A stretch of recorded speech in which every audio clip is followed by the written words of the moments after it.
Doppelganger, that's the name given to a vast disinformation campaign against France and allegedly carried out by Russia. Its main targets, popular daily French newspapers like, for example, Le Monde, Le Figaro, Le Parisien, and 20 Minutes.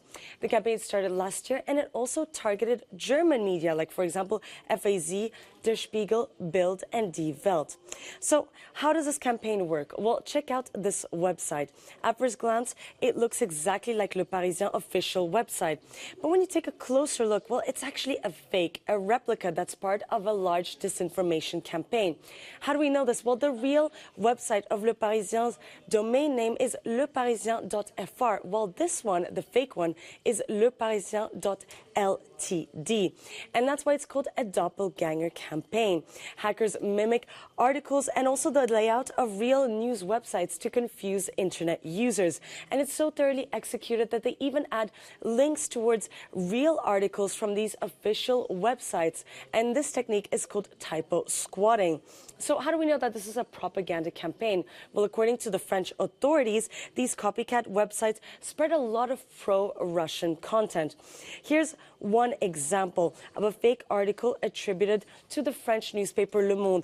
So it reads here in French, French minister supports the murder of Russian soldiers in Ukraine. So as you can see, it's a very biased and pro-Kremlin title.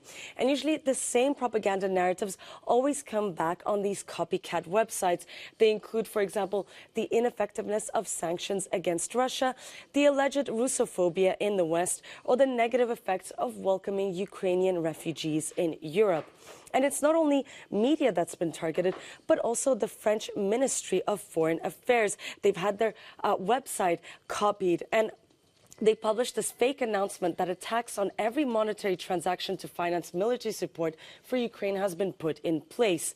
So this means that despite the shutdown of Kremlin-backed media in France, like, for example, Russia Today and Sputnik, well, disinformation is still being spread through other hybrid channels.